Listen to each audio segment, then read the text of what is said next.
The Sky's Embrace, Chapter 4, The Edge of Descent. Bako's voice boomed across the deck. Battle stations! All hands on deck! Battle stations! Aakash walked to the foreign railing of the aft castle to a series of cranks. He jerked the knot securing the first handle and turned its crank. 3 high-pitched bells rang out throughout the deck of the ship. There was a brief pause as the present crew stared stunned at the klaxon. As he cranked the bell's mechanisms, 3 panels opened below the railing to reveal a red to arms insignia. The visual helped the crew establish their situation and orders. In Bako's many years of service, he had seen the insignia save more than a few lives. Akeen's gravelly voice barked as he glared at the deck. You heard the captain, you stone-footed louts! Get to your stations!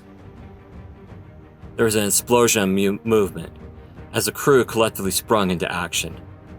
Crewmen scrambled up and down the deck and the mast as they prepared themselves and the Maiden for battle. Bako's voice boomed across the deck again. Harness in! Prepare for rapid descent! Drop full canvas! Prime the ballista with scattershot! Ready your bows! Fill your quivers! Aakash cranked a few more handles to open up the panels with these insignia orders. Bako looked at the helmsman. Master Bromont, you will remain control of the helm. Bromont nodded as he ignored Spritz, who buzzed around his head in a zigzag of color. Aye, Captain. Bako glanced at an ornate structure with a series of tightly bound strings built into the very back of the aft castle. This panel, which was reminiscent of a harp in design if not function, was arguably the most crucial piece of equipment of the entire ship. It was tended by Isaac Jelovich, a portly bright-eyed youth who stared at Bako with a hopeful expression. Bako suppressed a smile. Continue tending to the harp, Master Jelovich. Jelovich smiled despite himself. Aye, Captain, he said with unfurled enthusiasm. Bako secured his harness to the railing in front of the signal handles. He watched the young sailor pluck a few strings deftly and felt the vibrations maintain their even tones below deck. He nodded in approval. Not that Jelovich saw it. He was too focused on his task at hand. In the central parts of the kingdom, very few sailors Jelovich's age would have gotten a chance to work the harp on a cloudship. It was a highly coveted role. The harp panel was key to the cloudship's ability to float in the air. The harp strings activated the resonance chamber that comprised most of the ship's hold. The resonance chamber was a hollow structure made of a unique lumber called harmony wood. When the harmony wood was exposed to the harp's vibrations, it repelled the pull of gravity. It was this mechanism that generated the ship's lift. Reasonably, sailing guild officers were very choosy with whom they granted such an enormous responsibility. If a sailor played the harp too roughly, it would cause a rough ride, an undesirable and dangerous prospect to face so high in the air.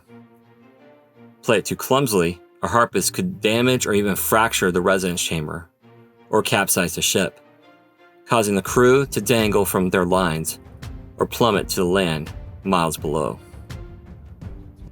Bako, whose career had spanned many ships of the sky, quietly delighted in discovering Jelovich's affinity for the harp. Bako made sure he cultivated the young man's natural talent by increasing Jelovich's time at the harp.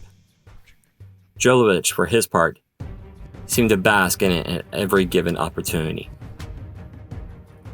Aakash said, If it pleases you, Captain, I'm going to help the crew prepare. Go right ahead, Lieutenant. We have things well in hand up here, said Bako. The young officer's scarred face broke into a quick grin. With a nod, he unhooked his harness's security line for the railing. Foregoing the stairs, Aakash vaulted the railing and landed agilely on the deck. Without preamble, he started to call out orders. Set course for 15 degrees to port. His gravel-like cursing rung out over the crew's shouts. By the parent god's blighted eyes, what are you doing, Genta? Crawlin, cinch up that chest strap or you'll be finding yourself in the Sky Mother's holy embrace. The captain said scattershot. Scattershot, not the harpoons, you dull-witted blights. As Aakash reached the middle of the deck, the door to the crew's quarters banged open as more men poured out. At their lead was Derek Hendricks, a powerfully built bald man wearing an apron, who towered above everyone else. He wiped his hands furiously on his apron as he looked around at the chaos with a half smile.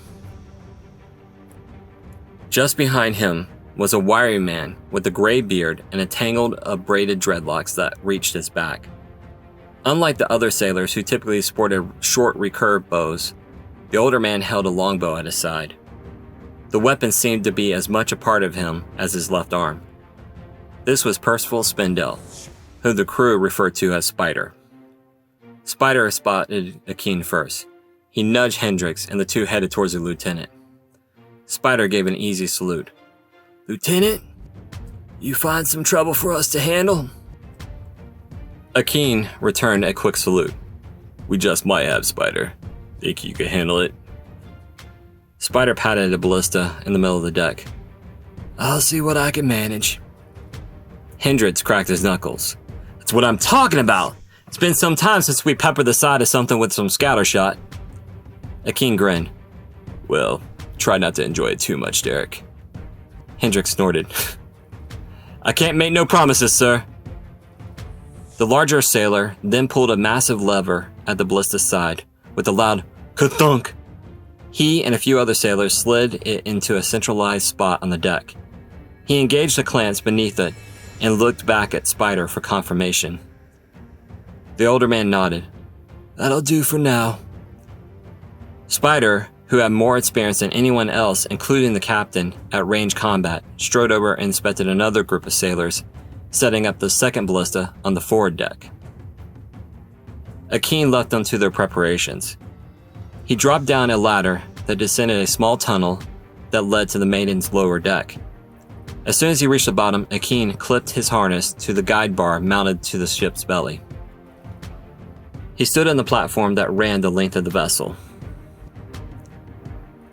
The deck itself was only a few paces wide, and other than a small railing system, had an open view of the sky and the ground far below. The smaller crew stationed on the lower deck were already harnessed in and tending to the twin horizontal sails and a single ballista on the forward deck. Cornelius Benz approached him with an agility that belied his mass. His line slid on the bar in his wake as he strode up. "Ambassador, how goes the preparations down here?" Aakash asked. Benz didn't so much speak as intone his words as a declaration. "My men have things well in hand, sir. We're investigating the smoke coming from the misdeeds, right?" Aakash nodded. "You have a good eye, Master Benz." "I don't have anything but an aching back and heartburn, Lieutenant. The credit goes to my lookout, Master Pearson. He spotted the smoke and alerted me to it just before the klaxon rang." He pointed to a pockmarked youth holding a spyglass to his eye on the forward deck. "Master Pearson has keen eyes, then." Benz agreed.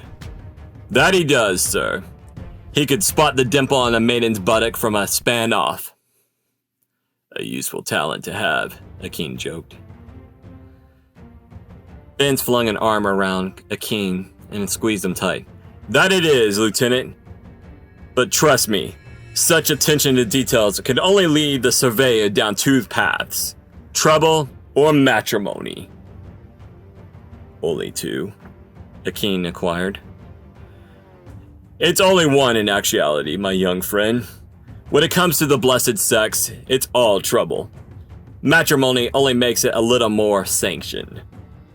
"I see," said Aakash. "You don't, my friend, but strapping young lad such as yourself will someday." Benz chuckled. "More likely than not, you'll already be in a young lady's dimpled snare." Aakash smiled. "I could think of worse traps." Benz laughed. "And that, my lad, is how they get you." On the above deck, movement on the main mast drew Baco's eyes. A slim, serene woman, adorned in robes of somber gray and rich blues, stepped off the ladder. Once her bare feet touched the deck, she lifted her head with eyes closed and inhaled deeply. as she took a moment to enjoy the breeze blowing through her abundant ebony hair. With a sigh, she opened her eyes and fixed Bako with her lilac-colored gaze. Bako's jaw tightened. Seemingly oblivious to the chaos going on around her, Stephanie Featherheart approached the aft castle. Bako waited expectantly. As the ship's windsinger, Stephanie's role was vital to the ship's day-to-day operations, but she was not technically a part of the crew. She belonged to the Mystic Guild of Windsingers sect. The Windsingers and the Sailing Guild had enjoyed an alliance since the days the first Cloudships took to the air. It was a partnership born out of necessity and mutual support, and unrivaled by any other factions in Valenthal.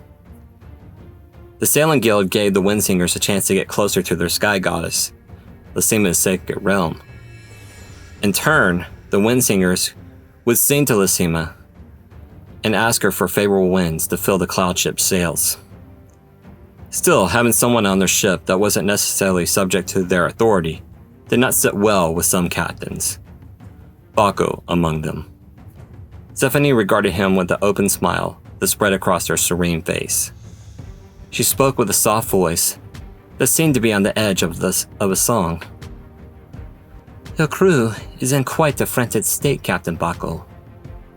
Bako's back stiffened and his eyes narrowed for an instant before he schooled his expression. Stephanie's smile faltered as she noted his reaction. "I apologize, Captain. I did not intend to give offense." Bako waved the remark away. "And you did not give any, Windsinger. We are preparing to make haste. There's something on the horizon that needs investigating." She nodded sagely. "I smell it in the air. I heard the crew say the lookouts have spotted smoke. Do you think it means trouble?" "As a King's Western Arm, we must ever be prepared for such eventualities," said Bako, looking past her at the horizon beyond. "Yes, representing the king is important, but I shall leave matters of the royalty's interest in your capable hands. I am here on behalf of our goddess, Lysima." Bako arched an eyebrow. "Indeed." "I do not believe that the two interests are mutually exclusive," said Stephanie. "I'm sure," said Bako curtly. Stephanie raised her own eyebrow. "Is there something wrong, Captain?" "Not at all, Windsinger Featherheart. Any wind that you could request of the Mother of Skies would be deeply appreciated." Stephanie fixed him with her purple eyes. He felt that her stare could penetrate his very soul, but Bako met her gaze evenly. A breeze blew across her face, and Stephanie averted her gaze and tilted her head as if listening to something he could not hear. She looked back at Bako. Her serene smile reappeared, although it also seemed to have a note of sadness too. "Do not worry, Captain Bako. I will sing to the Sky Mother and ask for her gentle favor on your behalf. Whether or not she will bestow it," she shrugged.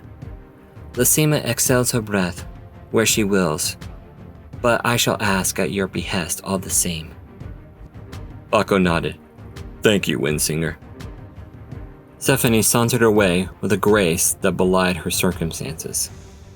Bako nodded, as he always had, how the Windsinger, unlike the rest of her shipmates, did not wear a safety harness. Her robes whipped about her like a broiling thunderstorm. After a few steps, she raised her staff to the air and began to sing. The lyrics were strange and otherworldly.